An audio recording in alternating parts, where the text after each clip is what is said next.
like you can swear. And like, there's no. Like, I don't swear, so don't you swear? no. I haven't heard you swear. Like, Maybe because I don't do it. Yeah. Probably. I reckon Don't people that relax, right? swear just have limited vernacular. reckon? Oh, nah, that's not actually true. Are you sure? I don't know. I don't think. Like,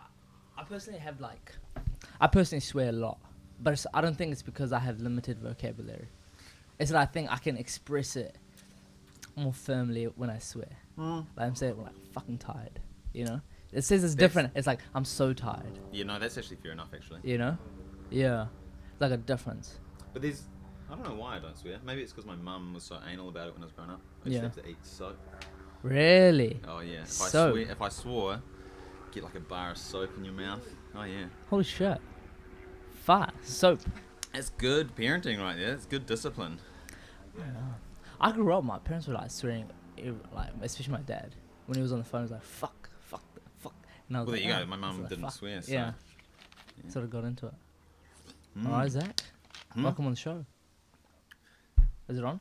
This is on. This is on as well? Yeah? Oh, okay, clap it. Oh, we just started from back then. Started from swearing, yeah. Yeah, we can start it. No, I think we keep it. Man, it's long time coming on the show. I know. I've been Been looking forward ages. to this moment Yeah. all my life. Honestly, I've been like, prepping for it, priming for this time and date. I've been listening to all your prior podcasts, working out how you sort of get people involved in the conversation. And yeah, I've cracked you really. Nah, it's really good. One of the reasons why I wanted you on the podcast is like, you've lived a pretty interesting life. Most people that I know, especially young as you, they're like always chasing something. They're trying to be, they're trying to either go up on the hierarchy, corporate hierarchy. They're either, trying to get like, start businesses, chase materialistic positions. But, you committed, to volunteering and now you're going to India. Tell me like why though? What's the basis? Like not many people go down the path you go. Is it? I feel like it's all about fulfillment, really. Like, you live your life, like these people that you talk about that follow careers and stuff. Yeah. They're doing this because they want to find fulfillment, they want to find meaning in their life, right? But I think they never find it. Like, I think people that are really career driven, there's not really a step on the ladder that you're like, I'm now happy. Yeah. They're sort of, stuck climbing. Whereas doing I don't know what you call it, taking your drive away from all these material things and doing stuff for the good of other people is really, really fulfilling stuff. Yeah. So I think that's probably the main driving force, is that I can make an overall bigger difference in everyone's life rather than just focusing on my own life. Like, is economics all about doing the best for yourself, right? It's all greed driven. Yeah. But if humans were to start doing everything for other people, this world would be a whole lot better. Like you can, I don't know what I'm trying to say really. But don't you think it's like inherently within us to sometimes chase these things, like to make ourselves feel significant in ways, being like, the best in something, starting a business. These are all like, you've heard of Maslow's hierarchy of needs. Who's this? Maslow's hierarchy of needs. Hit me So with basically this guy, he says that, we all have needs. There's like needs where we have, we need shelter, food, water, etc. Yeah. But then there's like higher needs, needs to feel significant, need to feel loved, need to feel, special and all that sort of thing. And he explains like why some people, commit to 10,000 hours of, to their craft is they want to feel significant. They want to feel unique. And sometimes, I don't know, like the people I've seen, most people I've seen that are chasing sort of to being like excellent at their craft, they're sort of happy because they're always improving. Yeah. But the people that get sort of stuck, and I see them a lot, they're just so depressed. Bitter. Yeah, bitter. But like, tell me why did you go to Cambodia? So Tell us a story. let's go story time. All right. So pretty much I did grow up as a Christian. Yeah. So I grew up as a Christadelphian. So What's the that? easiest way to remember it, Christian dolphin. Type that into Wikipedia if you want to, or into Google. So I grew up as a Christadelphian, which we're just a denomination of Christianity. What do you mean? So like you've got Christian, and then you have like Catholic, yeah. Jehovah's Yeah, Witness, yeah. Seventh-day Adventist, Baptist, Pentecostal, blah, blah, blah, blah, blah. We're just another one of those Protestant Reformation churches. Yeah. But our main, what differentiates us from other denominations is that we're like ultra Bible nerds. Like Bible, like we're just like freaks, got to study. We're pretty much the Pharisees, admittedly. Yeah. We're sort of like the Pharisees, but I do think we do have a lot of doctrine that's way different to most of the other denominations that distinguishes us quite a bit. But I decided when I was must have been like 14 or 15, while listening to Tool and like watching Zeitgeist and like, man, I know about the world, like evolution. So, like, I became a pretty strong atheist when I was about 15, and that. Yeah, man, I was that douchebag. Like, Fuck your religion. I was that guy. Oh man, I was so pretentious. I still am. But I would go and like, you know how people preach on the street and stuff. Yeah. So like I'd find those people that were preaching. Oh man, I'm such a dick. I'd find those people that were preaching, and because I knew my Bible quite well, I could sit and doctrinally like debate them, but like I don't know, just crush their religion, which is such a terrible thing to do. Yeah. Like I was so like anti-Christianity, anti-all religions, I guess. Yeah. But then when I was in university, I sort of did some soul searching, you know. Really did some soul. Find yourself. I had to find myself. So I did university for like 3.5 years. I was down in Wellington at Victoria and doing my maths degree. And I sort of progressively, I was trying to work out how do you become a better person? Like what are the things you need to do to be like a good person? And I was sort of working things out like, you actually get happy from like helping other people. It's actually good to listen to other people and to, I don't know, do things for others. And then what I realized is I was slowly discovering that to be a good person, you pretty much just got to be like Jesus Christ. Is like, sadly, I was like, this guy, Jesus Christ, he's the man. He's an absolute legend. And I realized that what I was discovering aligned very much to these teachings that I'd learnt growing up. And I mean, that's fine. Like a lot of people will say that that's standard. You stay in the religion that you grow up in, and I'm sort of just following. And in a sense I am, and I can see how people would see that, but I do like to think I independently chose the religion. Yeah. Wait, what was the question again? I was telling Why you went to Colombia? Cambodia. So yeah, pretty much I decided within my last year of university, it was like 2013. Yeah. I was finishing my degree. I was like, I've cracked it. I want to get baptized. I believe all this stuff. So I got baptized like straight after I finished my degree. Yeah. In 2013. So as soon as I finished university, I got baptized, and I was like, I've been a dick for like all these years, like my whole life. I've been this douchebag. I need to do something to like have a fresh start. So I just booked a ticket to Cambodia. I actually wanted to go to Africa, to be honest. Yeah.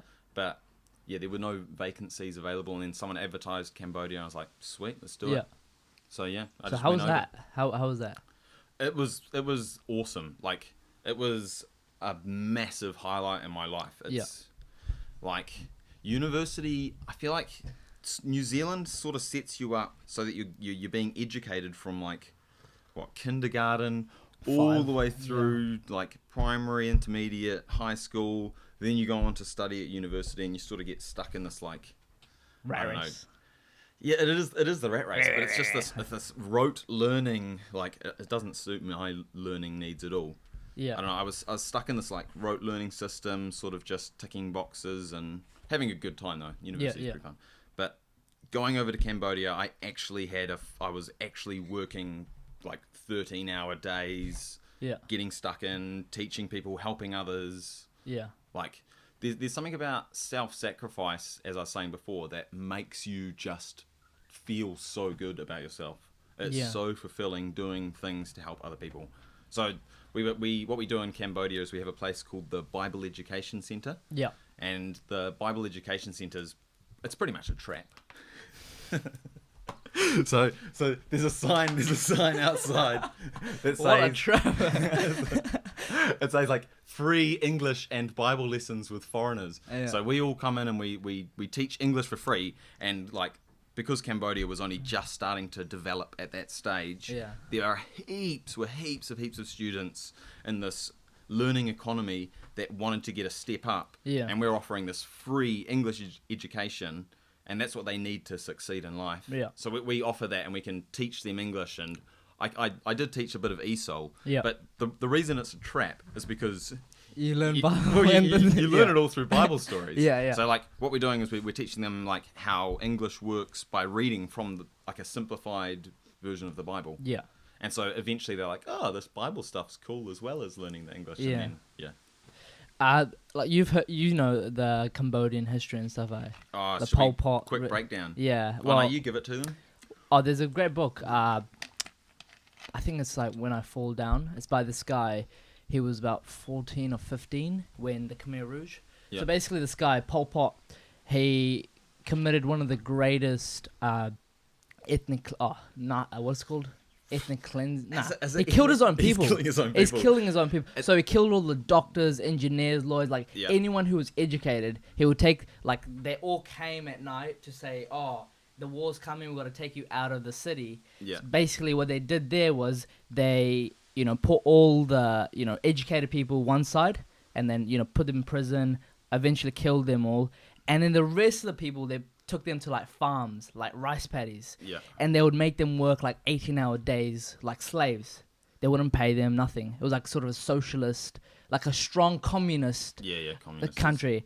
Yeah, and basically he sort of fucked the whole country up. Like he killed what, 1.4 million of his own people? Something along that. I can't remember the figure, to be honest, as a maths guy. And this guy, in his story, he would tell like, he couldn't shit because he had no food in him. And he would explain, like, there would be massive graves. They'd line everyone up and just kill them. And it was so horrible. And, the reason, like, I think you were telling me this, like, about last year. And I was like, holy shit, like, he went there. Yeah. But how were the survivors there? Like, did you meet any people that, opposed it or were, like, for it? So, like, the survivors, so, yeah. The top part of, I hate to say that, the upper class of society were just, culled off. And so you get everyone just as now a farm worker.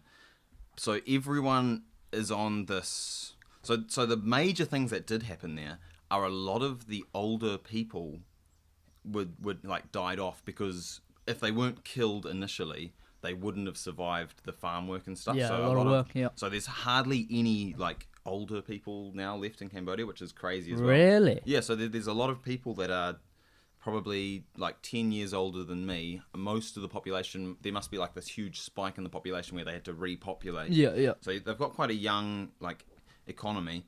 The other thing is they're really, really, really focused on education because all of their educated people got taken away. Yeah. So Cambodia is hugely focused on education for that exact reason because they need to build it back up again, right? Yeah. So yeah.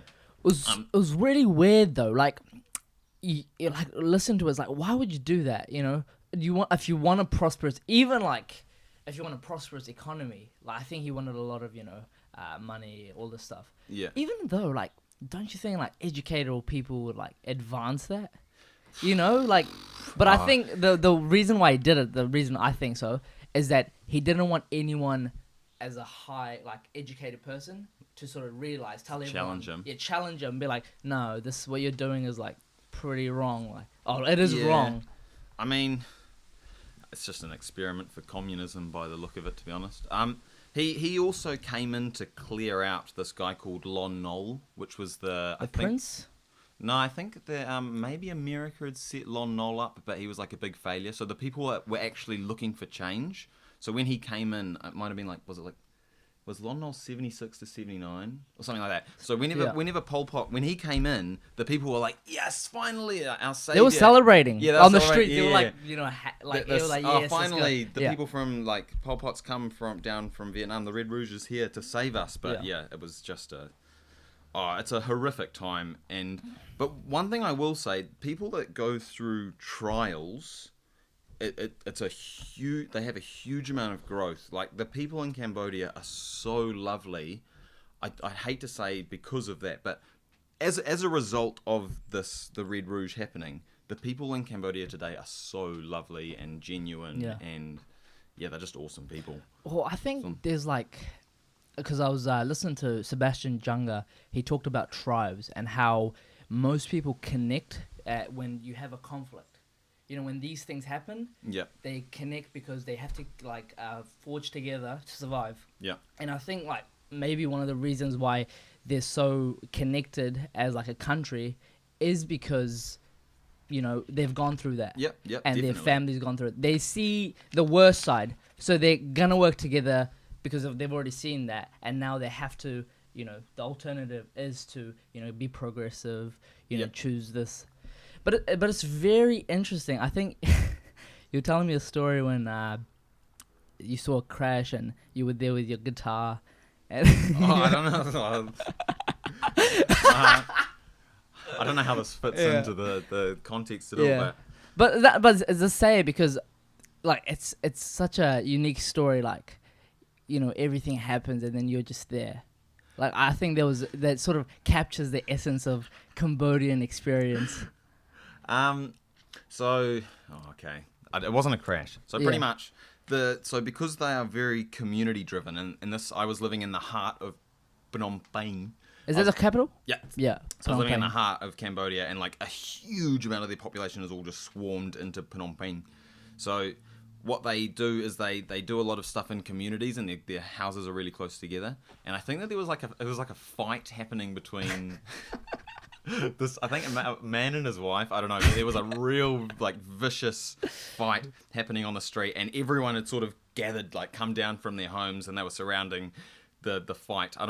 They weren't really helping. You know how humans are dumb like that. They sort of surround a fight and just escalate it and make it worse. Yeah. So I happened to be walking past this fight, and it was getting ruthless, like screaming at each other. And I was walking past this random I stick out like a sore thumb in Cambodia. They're all like significantly shorter than me, and I'm like this like lanky, white, funny looking dude, just walking past with a guitar slung over my shoulder.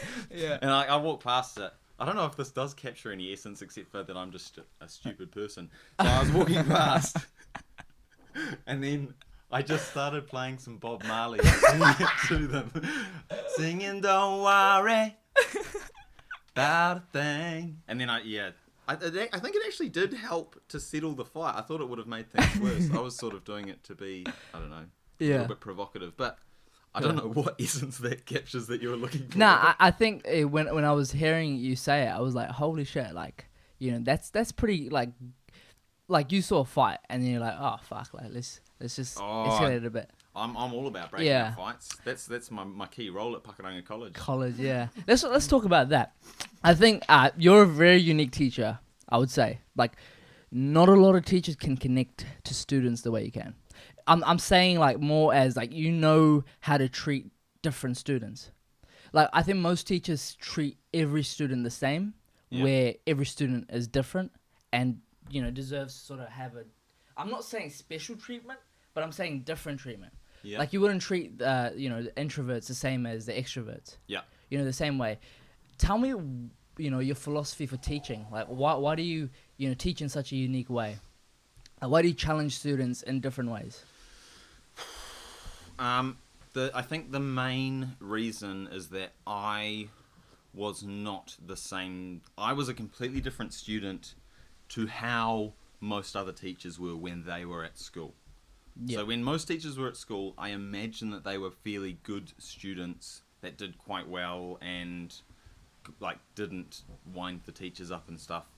Is that an assumption? I'm pretty sure. I think that's pretty good. Yeah. Pretty so good I was like a terrible student when I was at school.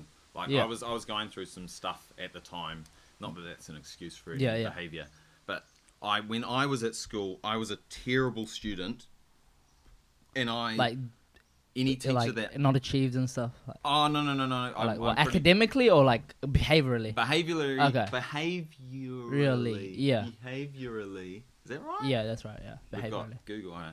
Behaviorally, Anyway, yeah. behaviorally, I was a terrible student. Academically, I'm pretty good at bluffing and like sort of listening with my without paying attention. Yeah. So I did fine academically, but behaviorally, I was a terrible student. Like always in fights, always disrupting the class, getting sent out. I was in the dean's house like most days. Yeah. And it's because of what I was going on with at home, and also because teachers couldn't relate to me.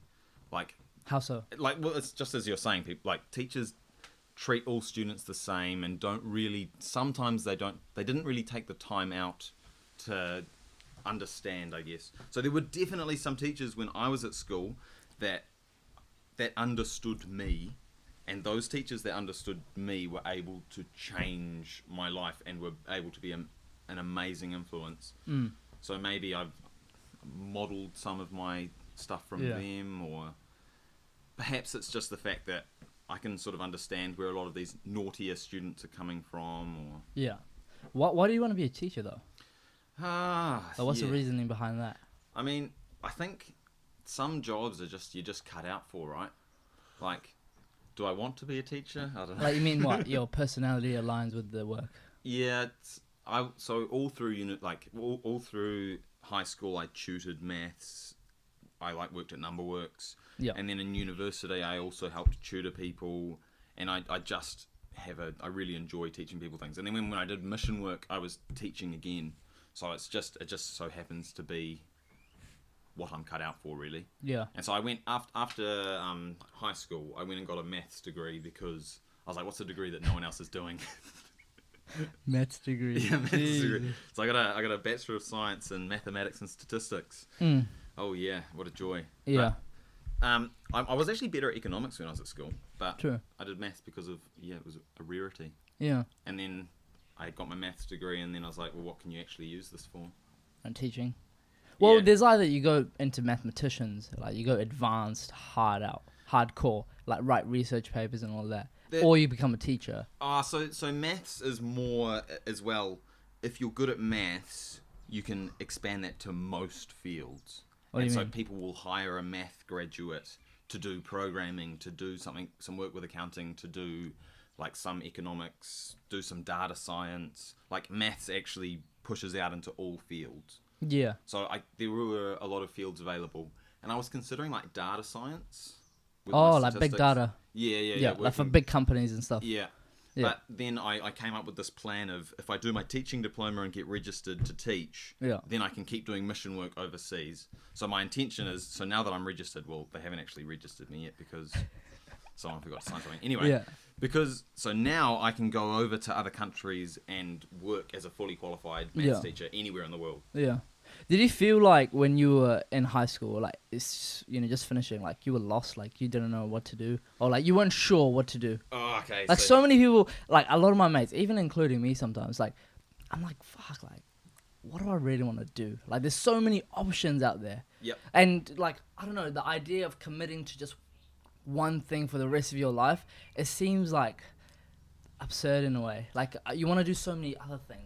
Realistically, I doubt anyone will ever commit to one thing for the rest of their life. Like people jump professions all the time. It's very, very standard. My biggest advice to you guys would be don't go to university just because that's what everyone's telling you to do.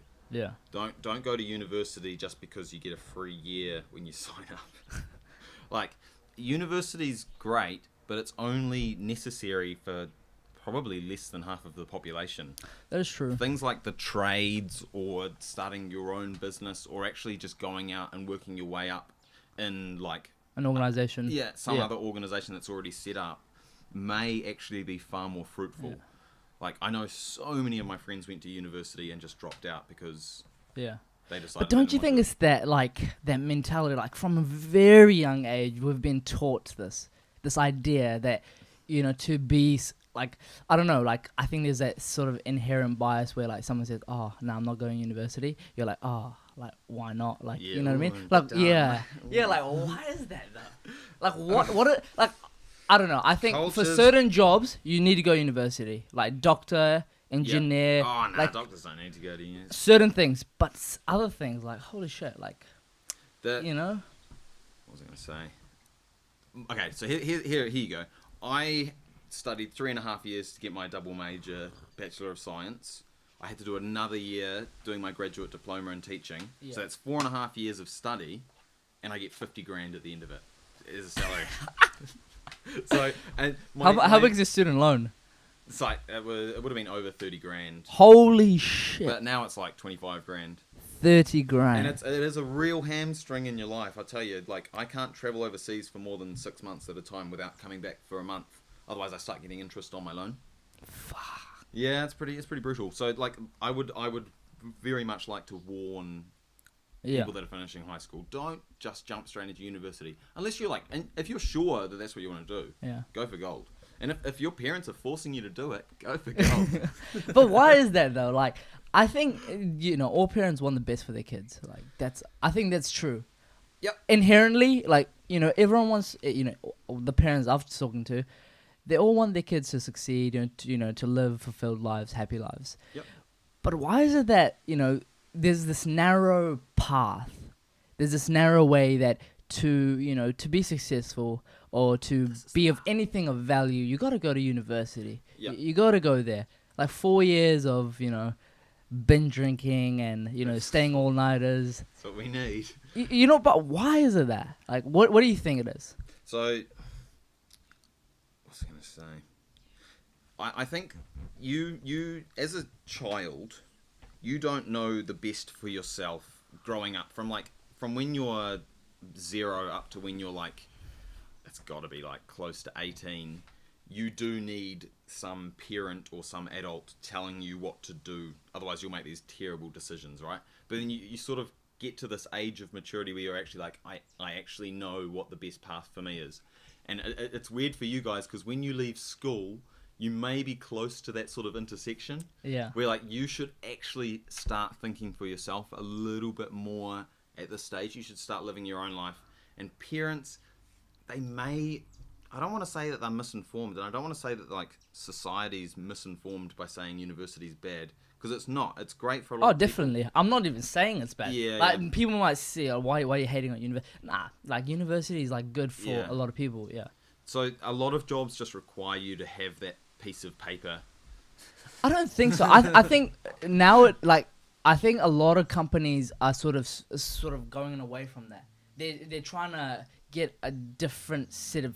I heard EY, this accounting firm, they're now looking more at experience rather than just a degree. Oh, like man. a degree is necessary, but they're looking at someone who's worked in the industry, someone who knows their shit. Not necessarily have the degree, but they've done the shit, you know? So, university, you go for like 3.5 years.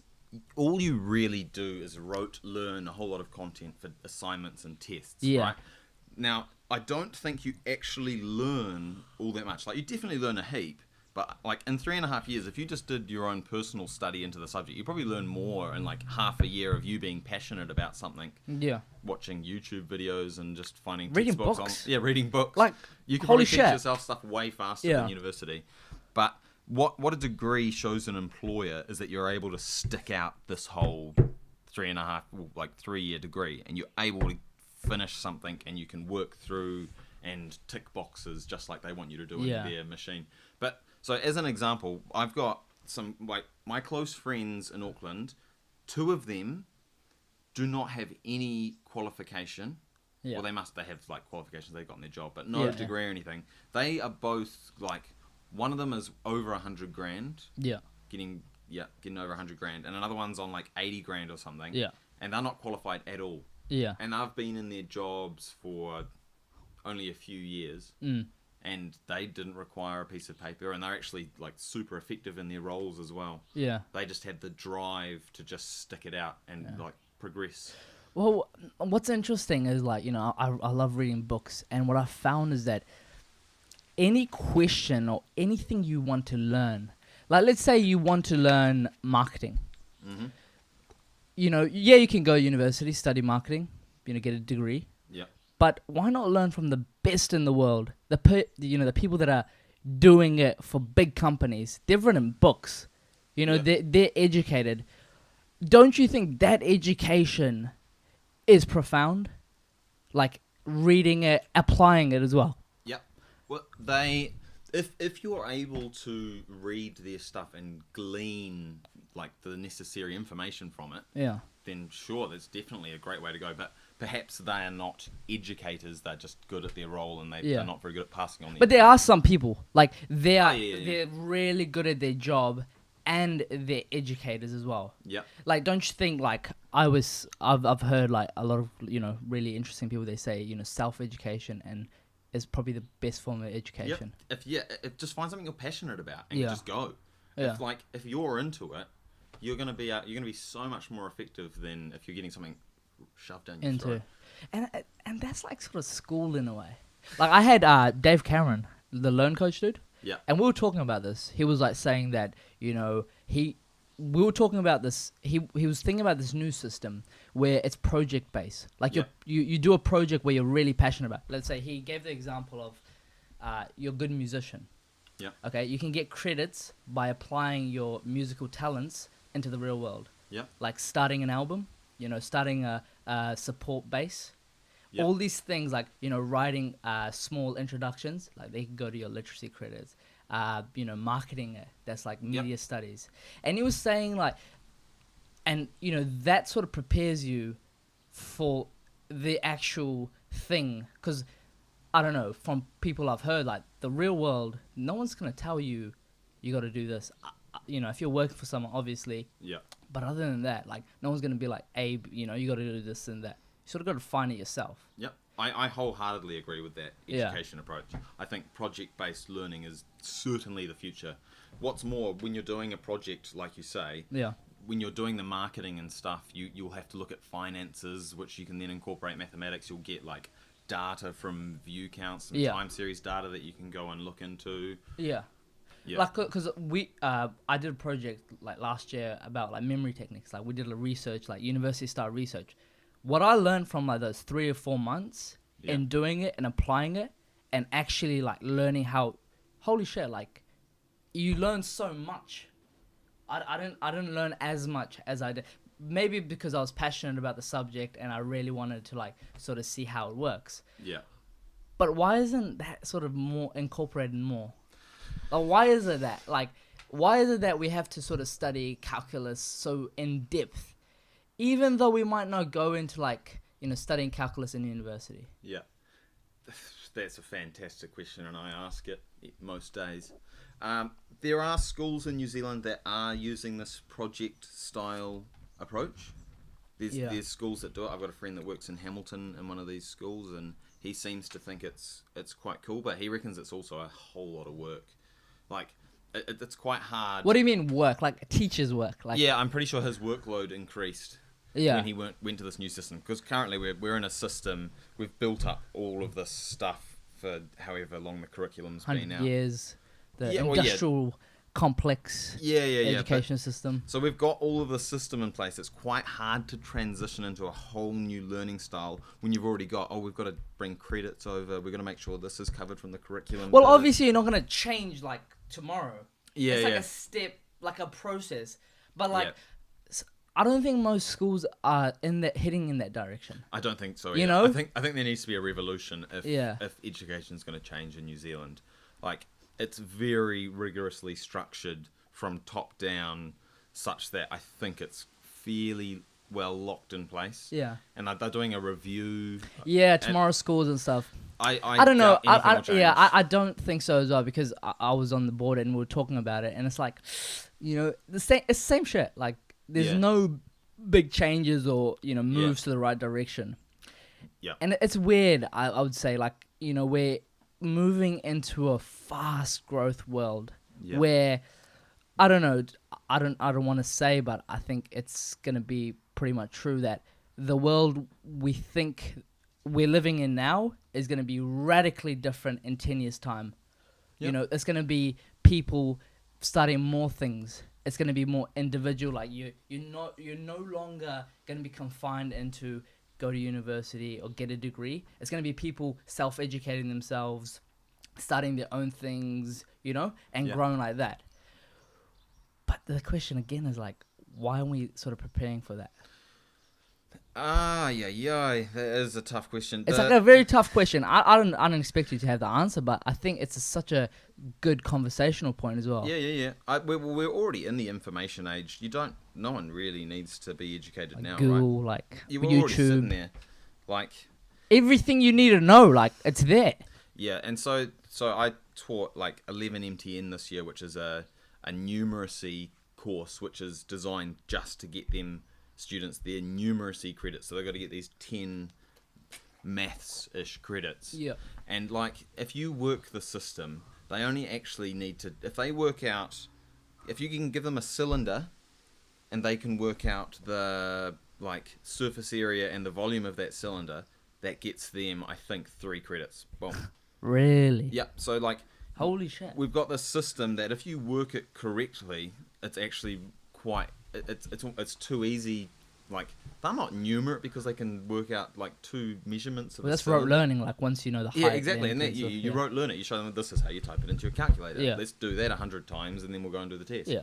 So a lot of But don't you think they're going to struggle, like, when they're actually, and facing a real problem? What? We have to budget when we leave school? So, yeah, that's the thing. Like, two of my classes this year couldn't read analog clocks. Analog clock. Couldn't read, like, if you showed them an analog clock, they didn't know. So I did multiple lessons Analog in these 2 clock. classes Yeah. on reading clocks. On how to, Holy like, shit. know what the time was. Are you serious? I'm serious. Like, we're too busy teaching them Pythagoras, Yeah. which builders use occasionally to find the pitch on a roof. Yeah. But you've got an app that does that on your phone now. Yeah. It's redundant knowledge. Most of the stuff we teach is like, not going to be used by most people. Yeah. And then we don't teach them about how to like watch their finances. That is true. What a mortgage is. No one knows what a mortgage is. But when when is they leave that school. person responsibility and when is it the responsibility of the school? Because I believe in, if you want to learn about it, I think it should be majority your personal responsibility to learn it. Like, I don't expect the school to teach me how to do my taxes. I expect myself to go out and learn how to do my taxes. Yeah. But are you saying that, school should be more about life learning rather than like learning stuff you necessarily don't use? Yeah. I don't know. I'm obviously no expert. I just see things from the inside. It would be... I do teach those things in my class. I'll cover content faster so that I have spare lessons afterward, which I can go into... This is how the stock market works with my Year 13 stats class. Most people don't know this stuff, eh? Yeah, so I would do lessons on, like, this is how you sign up for your study link... Yeah. Like things. This is how you do da-da-da-da. So I'd make these extra lessons, which is quite cool that the school allowed me to do that I could I think it's essential. manipulate it. Well, they didn't really allow me, I just did it. Yeah. But that I can get Sorry, away. Mike. Oh no, Michael Sorry. loved it. So that I could teach them things which I thought were real life skills that won't be taught. Like, they'll have to go and work it out themselves or be told by friends or... I think you said before about how you don't expect the school to teach you that, but I do think that we should teach everyone about debt, for example. Yeah. If you leave school and you don't understand how debt works, like credit cards, getting a loan on a car, loan on your house, So many people, yeah. like overdraft in the bank, they have no idea how that works. Talk to them about compounding interest. Even the students that I teach in Year 12 calculus probably have no idea about compounding interest. And Warren Buffett said that's the single most important thing to learn in finance. I'm sure I taught my Year 12 class how it works, and I showed them examples, but I'm sure they just learnt it in the end, and they probably have lost a lot of it from their memory. Like, if you want to get good grades, like, you study hard for that test, and then you don't really care about it afterwards. Oh, yeah, I like... Because they're in that system...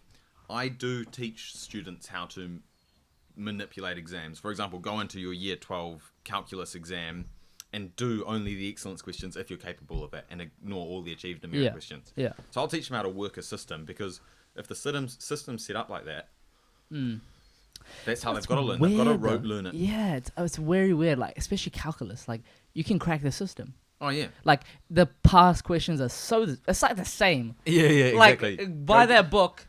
And you'd know it. Yeah. And it was this year as well.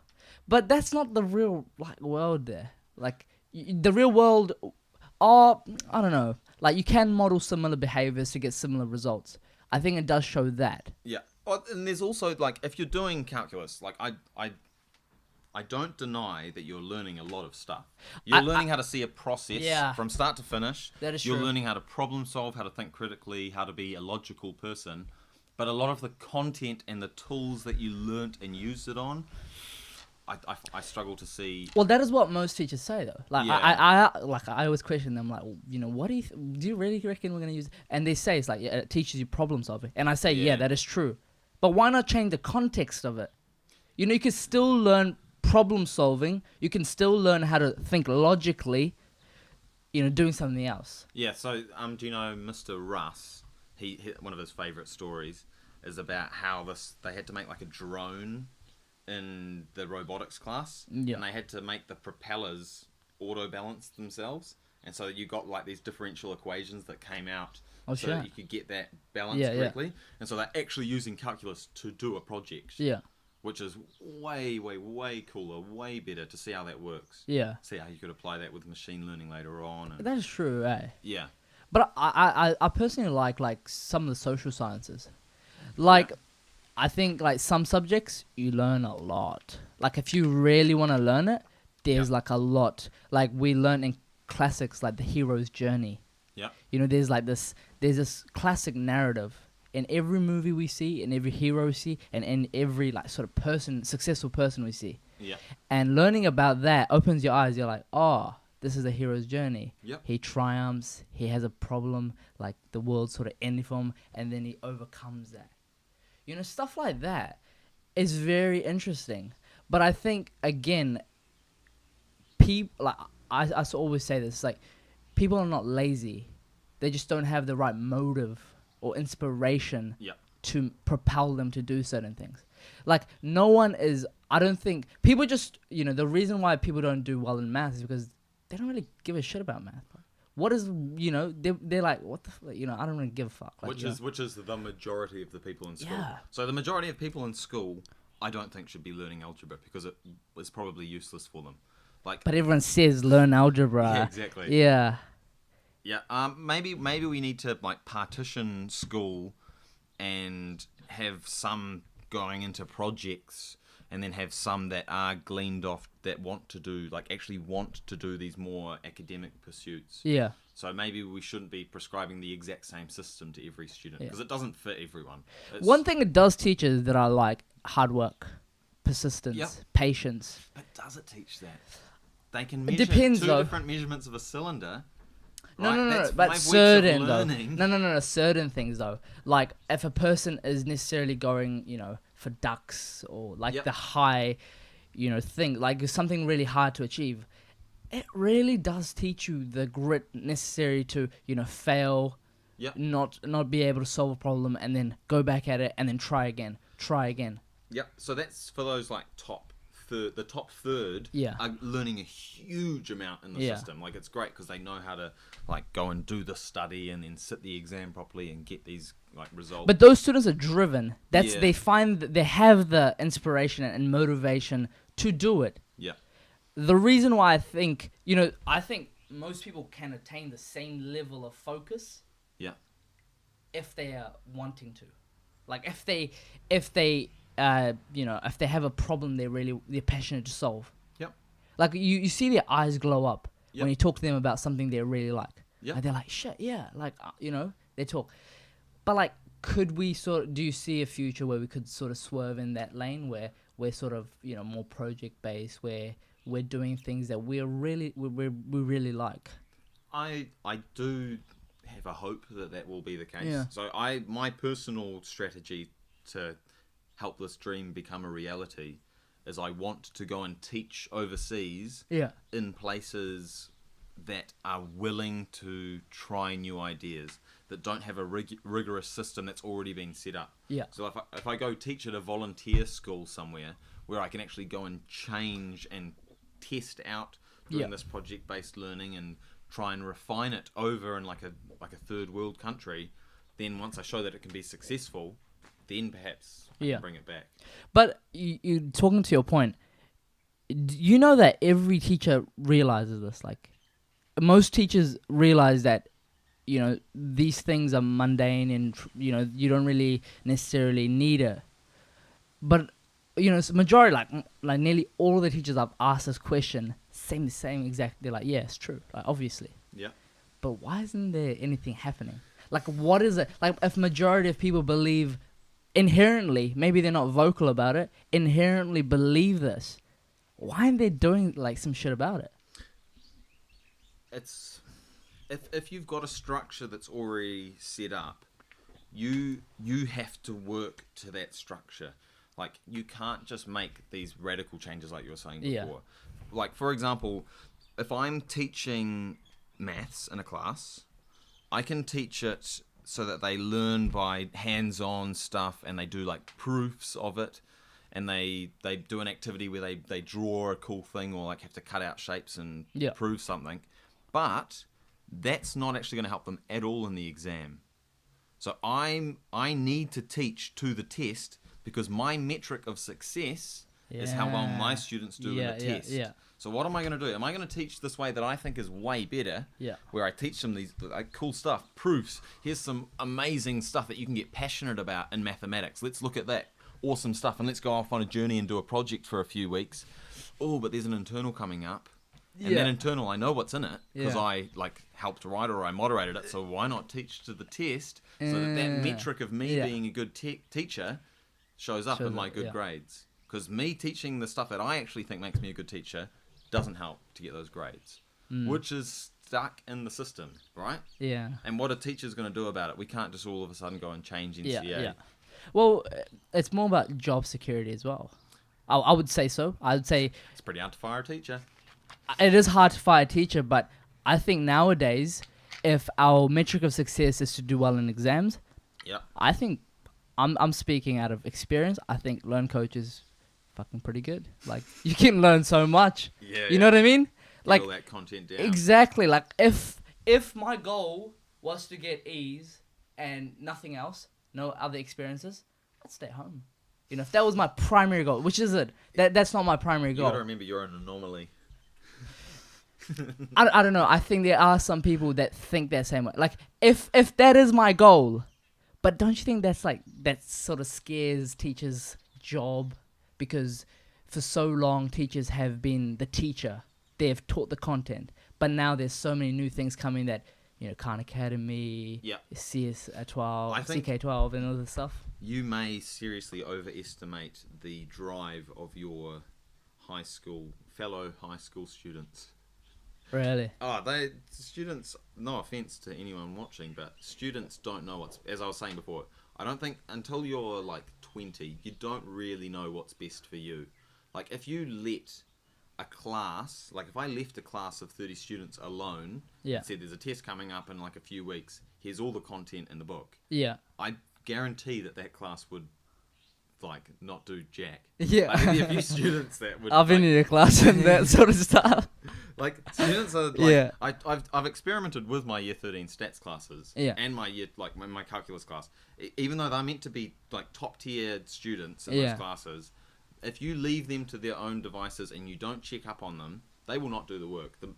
A huge majority of the students. Yeah. Because you just don't know what's best for you at your age. Is that really true, though? But it's not, as I said, I think you're an anomaly. There's definitely students in my class that would go hard. Yeah. But then I would say, No, the reason why I say that is that they don't see the point. They don't see the point. That's the thing. Okay, I have a good friend. He loves working, getting paid. Yeah. The point he sees in sacrificing his time, his energy, is because at the end, there's a reward for him.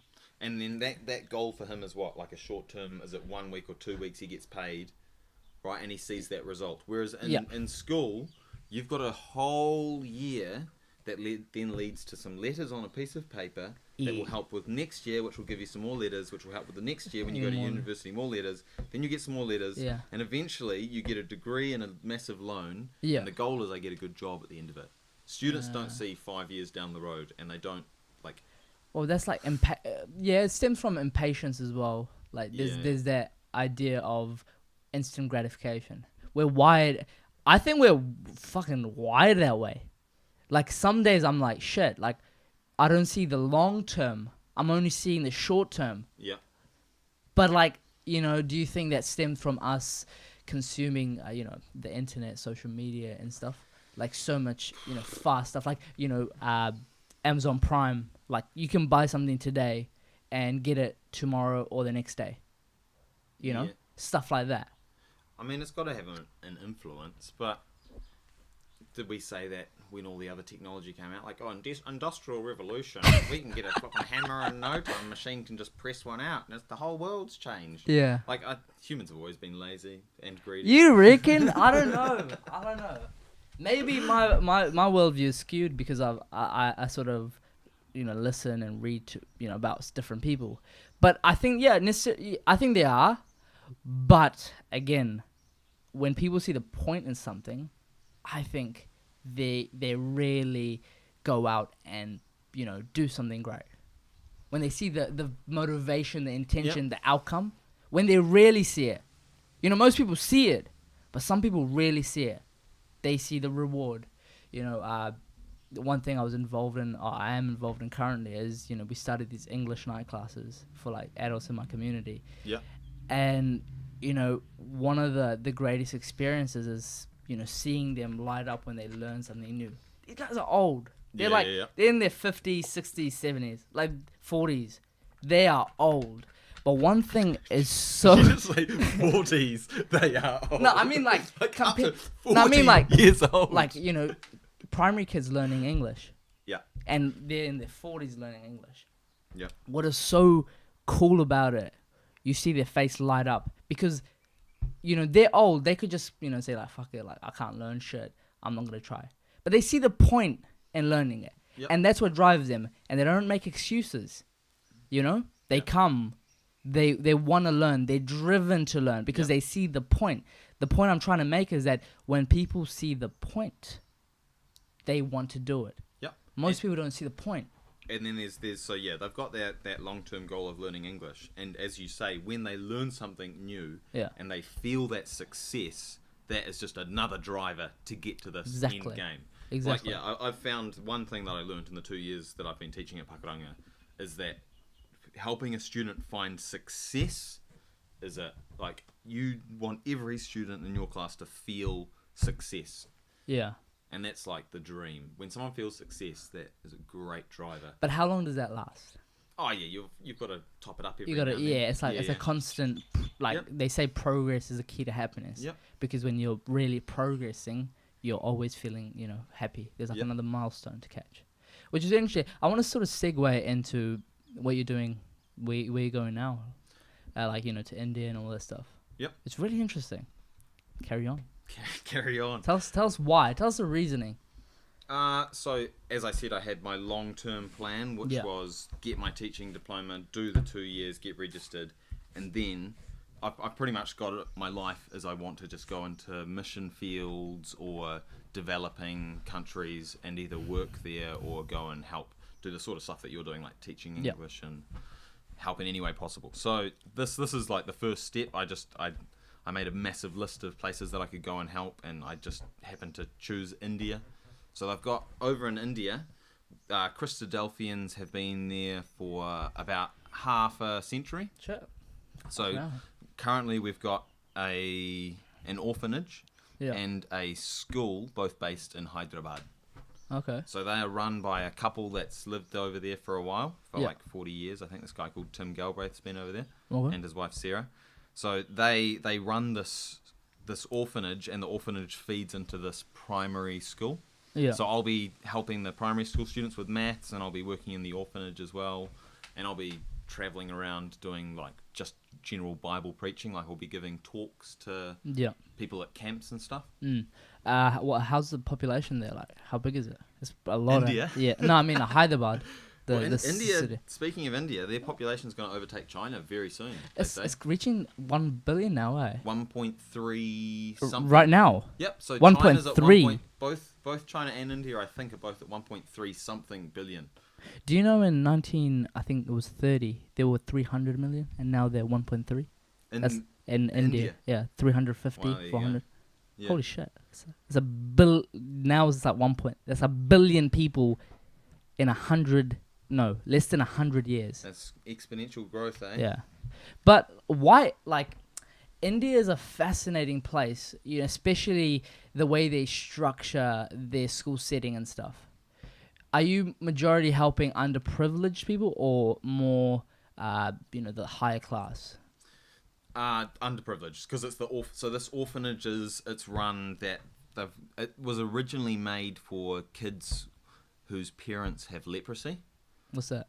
So leprosy is like you read it in the Bible a lot. It's a disease where your skin sort of like bits of your body fall off.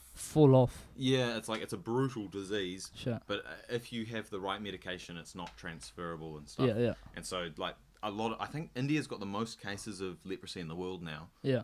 And it was a big problem, obviously, that whenever they set this orphanage up, yeah, there are lots of parents that can't bring up their children, so they become orphans, and so this orphanage takes on those orphans. How big is it?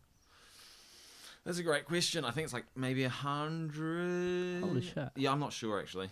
That's pretty cool. Like, 100 people you're able to serve. I have no idea what the numbers are. No, I mean, like, even if it's 2, even if it's 3, like, that's 3 people's lives you're I actually... think it's slightly more than 3. I know, but I'm saying, like, even if it's, less, Yeah.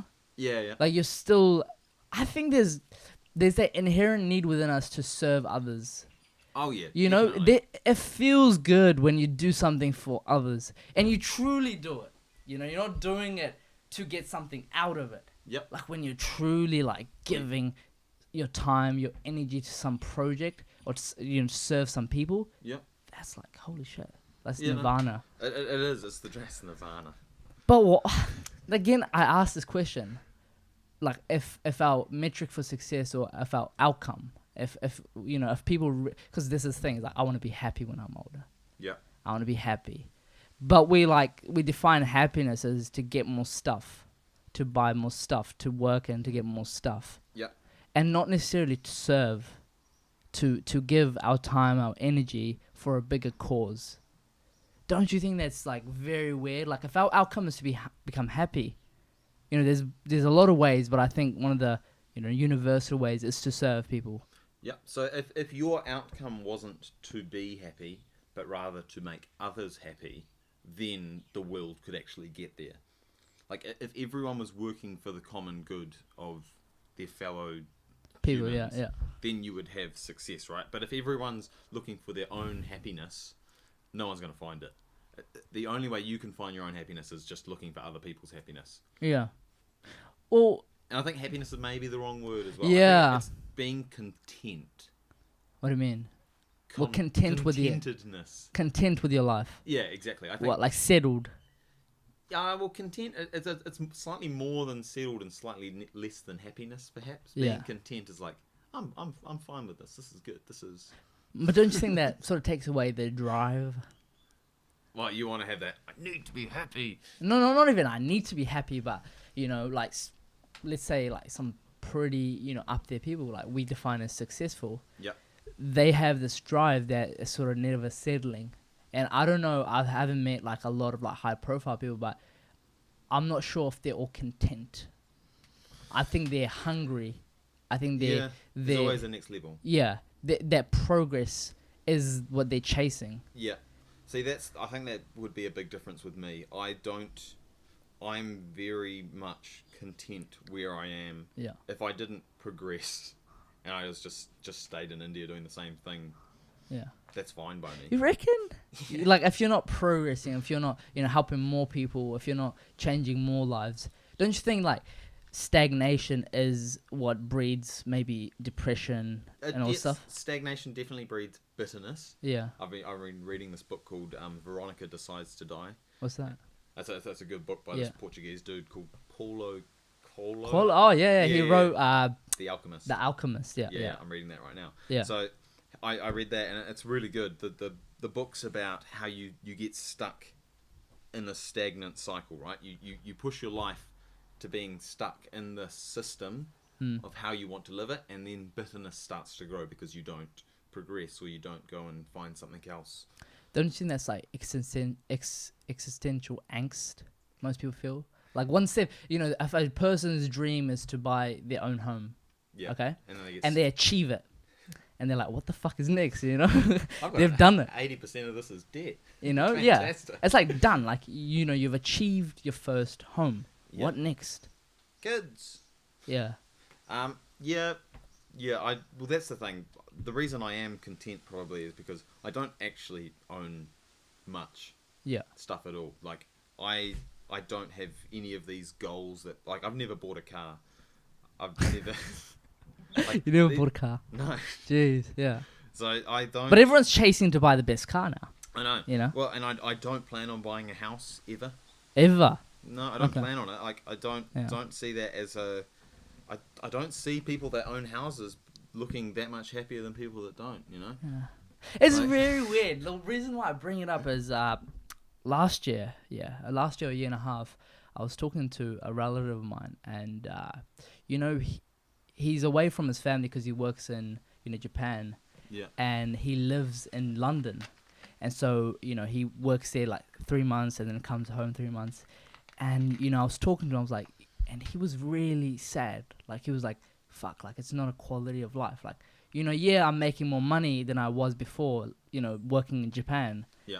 But I'm missing my my son's, like, you know, growth, Yeah. graduation. And, you know, there was a very sad story, like, sort of hit me hard.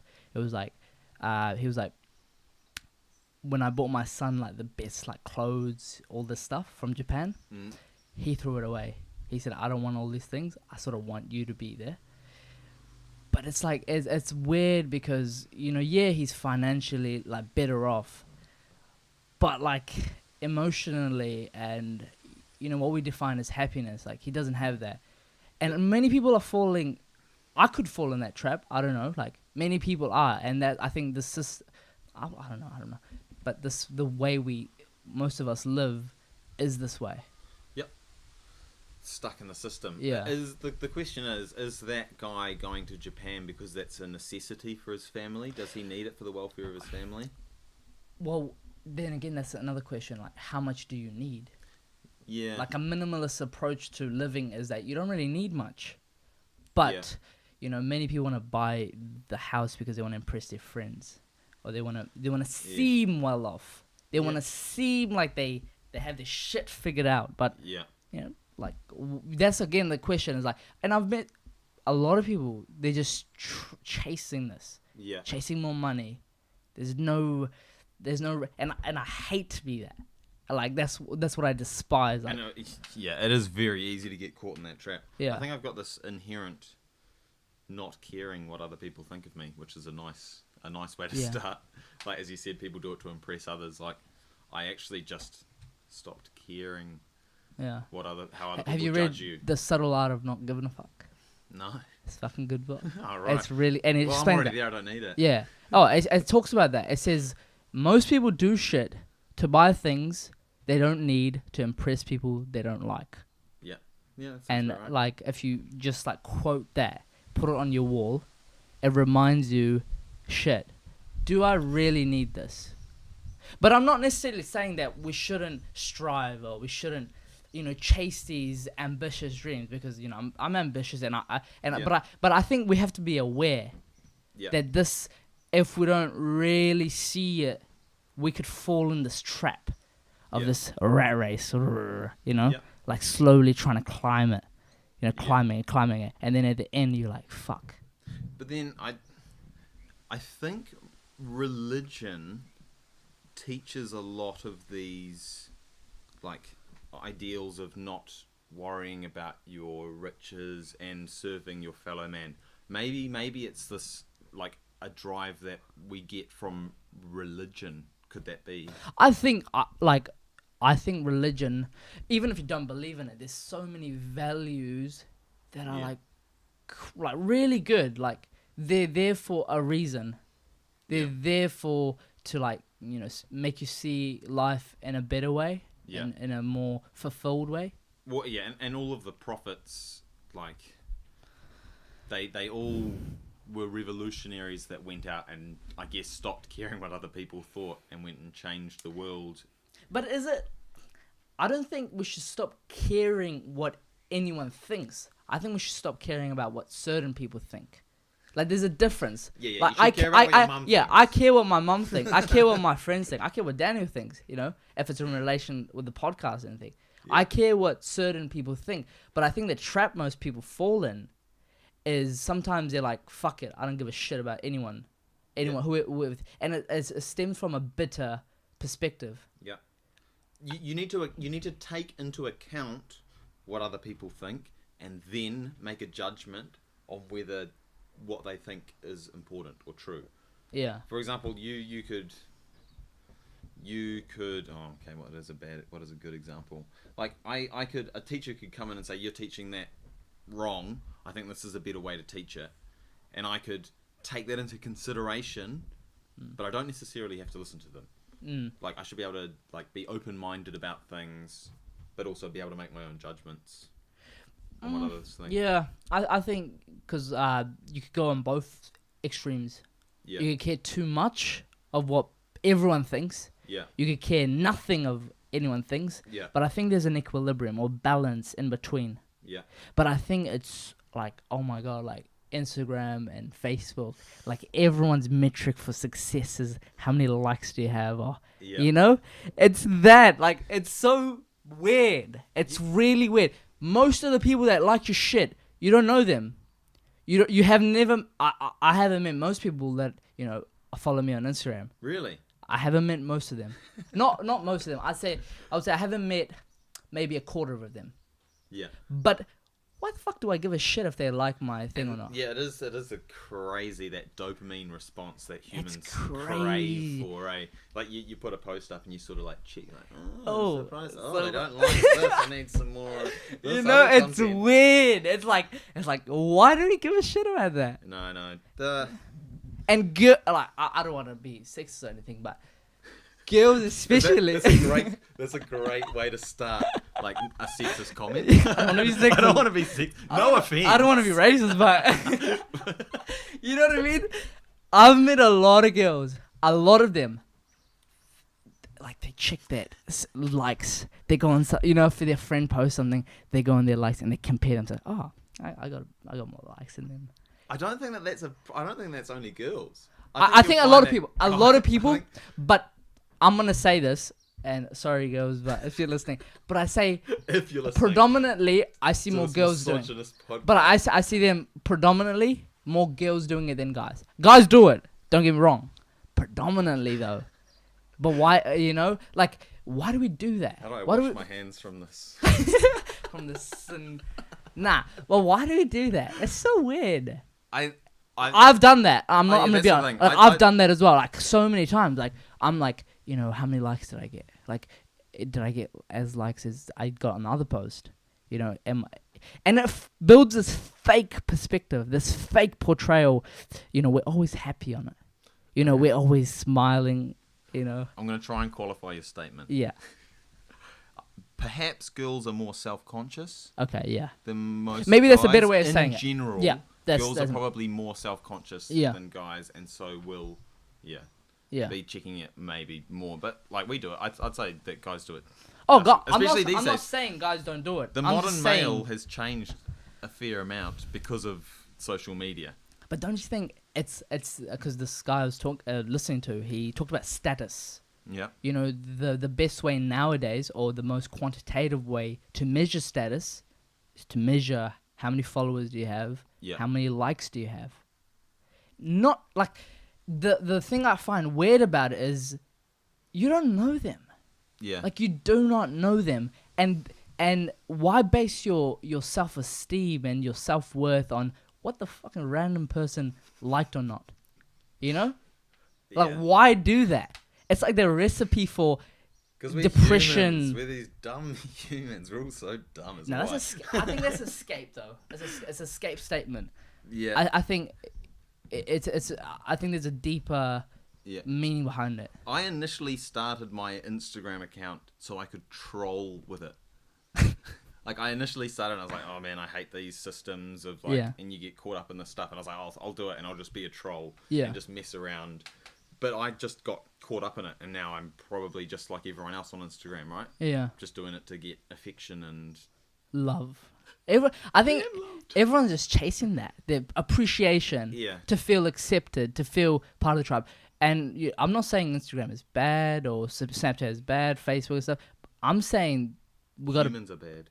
not even, I don't know, but I think, should we really base, like, we've changed the way we value ourselves in a way that we value what we maybe we care too much about what most people think. Who's more successful? Someone with like 50,000 followers on Instagram, or someone with a job that pays 50 grand? Yeah. Like, what's a... I don't know. I think most people would say 50K followers. Yeah, exactly. I would say, like, most that's people. far more successful. It doesn't matter what you... Yeah. Yeah, if you have a job or not. But it's a perception, though. Like, I'm gonna say this. On Facebook, everyone's posting happy shit. Their holidays or everything. Instagram, same shit. You go out, yeah. Yeah, so let's make a pact to post some more mundane stuff. Like, depressed. I'm so depressed right now. Yeah. Let's But do one of you crying. But it skews our way of Yeah. seeing people. Could we fix that by just making our Instagrams more emotional and like... But there is that extreme as well. Man, I'm bored today. And then you... man, how good would that be, scrolling through your feed? Oh, cool. No, but it's weird. It's so weird because maybe, like, I think most people, they get FOMO. Yep. They see everyone else happy except them. I've had that. Like, holy shit! Like, you look on Snapchat, everyone's at a party, and you're just at home fucking studying. You know, you're like saying, "Oh, they're having way more fun than me." Yeah. And you're like, "Oh, why can't I do this and stuff?" But you realize this is important for you. But those people don't sort of necessarily Snapchat themselves crying themselves to sleep because something bad happened to them. Yeah. Or the hangover in the morning. Exactly. We don't sort of see that perspective. And I hate to say it, a lot of depression stems from it. A lot of mental illnesses stem from this idea, of perceiving to be, looking good, having the perfect body, Yeah. Perceived to be great. Is there also this, like, people have been fooled because of these false advertising on your social media where, oh, everyone I'm following is always happy, so therefore am I meant to always be happy? Exactly. But That's a statement I'm trying to make. Yeah, whereas there's nothing wrong with being sad. Like, you can have a day being sad. Yeah. It's great. It's great for your soul. But don't you think it's like, it's not normal. It's not perceived to be normal because they say what you consume is what you sort of think. Like, we're influenced the way we, what we read, what we listen to, what we watch, and all this stuff. But if you're consuming just happy stuff, people just being happy all the time, maybe your perception of that is just happiness. Sorry. That's all good. Don't you think that? Like, you're not seeing that you're gonna have those days where you're just like, fuck this shit. Like, it's gonna be shit. Yeah. Oh man, have a bad day. You'll love it. Well, you need to You have come bad back. days in Yeah. life. Oh yeah. I'm all about having a little cry to myself. Little bloody Yeah. Just rug it. But it's weird. Like, I don't know. I've seen a lot of friends go down that rabbit hole.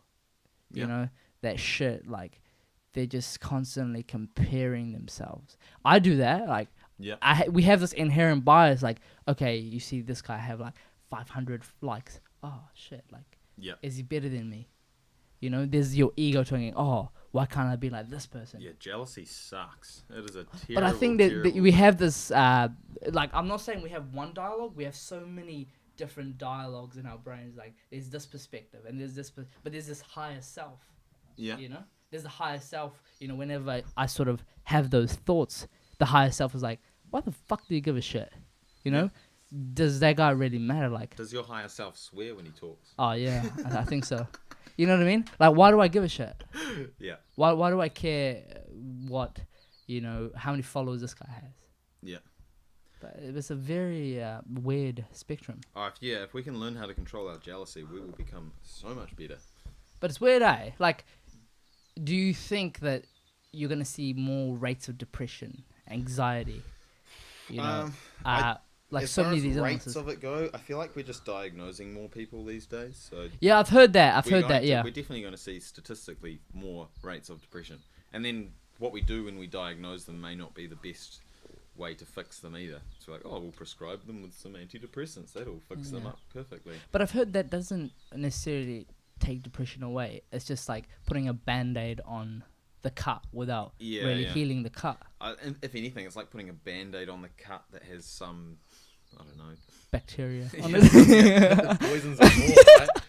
Like, Yeah. like you just, if you get hooked on antidepressants when you're depressed, what happens when you get off the antidepressants? Like, Yeah. you're just gonna go deeper into a fuzz. So you're stuck on this prescription drug. Yeah. That's very true. I don't know. It's pretty scary. Yeah. Nah, it's been it's a pretty good chat with you.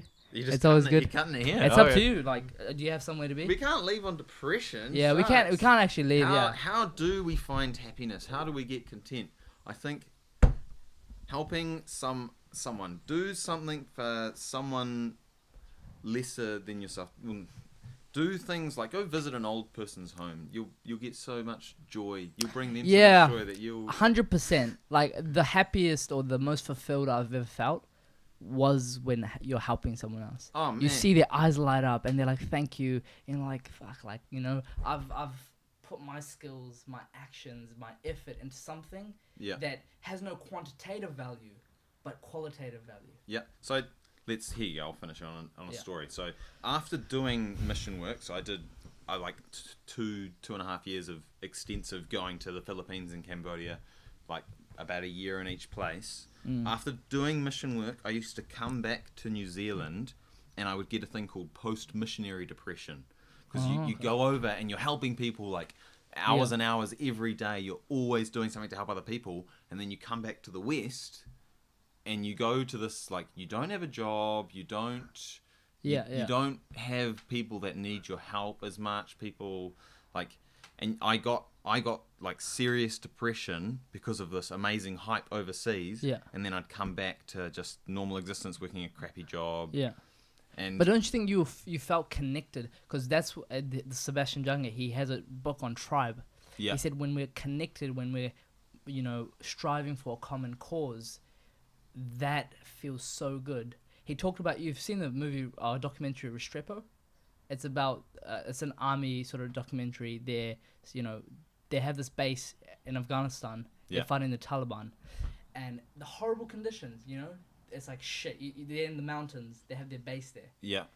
But a lot of those people loved it there because they had a sense of community.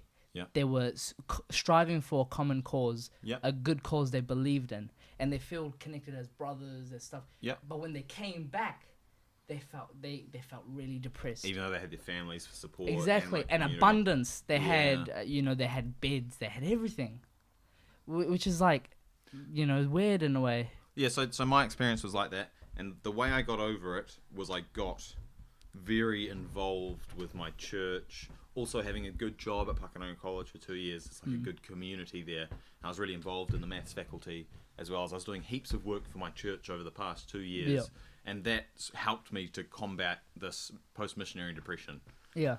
So yeah, there's a good story. That's really cool. Nah, it's really good to have you on, man. Like you have a lot of interesting views, and like I think a lot of people will benefit from it. Yeah. Good luck, India, my man. Thank you. Hope you change a lot of lives.